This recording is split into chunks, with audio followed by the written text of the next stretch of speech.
Chapter 1. August 1859. Ghost Forest, Washington Territory. Alice Ann Owens Lark remembered everything. Why she left her husband, Cade, and baby daughter, Julep. Why she stayed away. Why she would never be welcomed back should she choose to return, which she never would. Alice Ann remembered everything, as much as she tried not to. She had no choice. Like her sister Coraline's gift for translation, Alice Ann's perfect memory had appeared without warning, and it seemed there was no way to rid herself of it. From today's first blink until she breathed her last, these horrid memories would always be with her. Throughout their short marriage, Cade had often asked, "Are you happy, Alice?" In the beginning, she would laugh and lightly smack his arm. "Of course, you idiot!"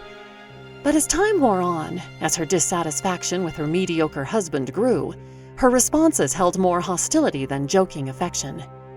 "How can you be happy in such a dismal place?" she had seethed. "There is nothing for us here. You have no ambition, no sense of adventure. If only you would let us sail away, then perhaps I could be happy."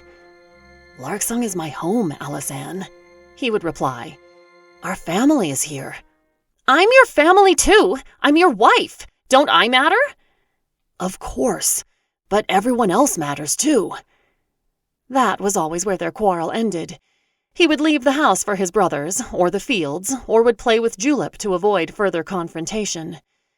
Often she considered telling him the truth behind her request, that it wasn't only her sailor's dreams that drove her, but there seemed little point in mentioning it.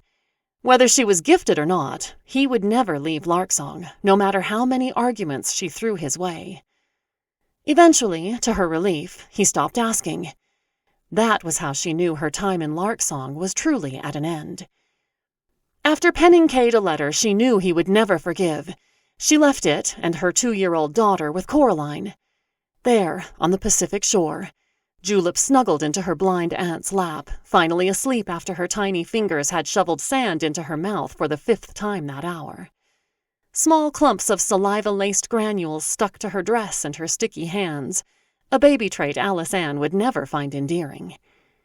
"This is selfish," Coraline had scolded, while cradling the child close. "No, Cora," Alice Ann told her.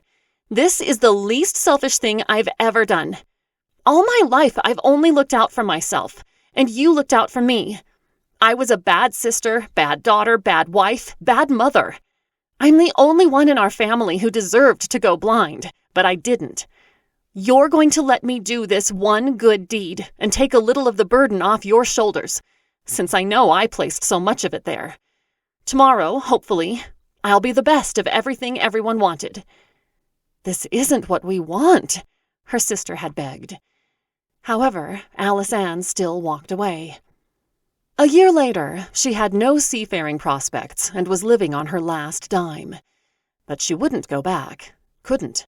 Didn't deserve to. Didn't want to. Life was as she had told Cora. Alice Ann was a bad sister, bad daughter, bad wife, bad mother. The unwelcome memories, what she now referred to as memory moments, hadn't stopped, but she would rather be alone and tortured in her mind than beg for forgiveness. Cade still had Julep and his family. That was who he truly wanted anyway. That was why he'd refused to sail away with her time and time again. "Are you happy now?" she often asked herself. "Now that you've gone?" She should have been happy then. She was certainly not happy now, and never would be. All around her, the ghost forest's barren trees rose from the stagnant waters before Washington's mountainous splendor, their juxtaposition the perfect metaphor to all she was. Alone and broken, yet surrounded by beauty. Longing for home, yet resigned to shame and regret as her only companions. The only ones she deserved after all she had done, or considered doing. The intense nature of her frequent reminiscences was punishment enough, without peering into the eyes of all those she had wronged. No one would come here. No one would think to.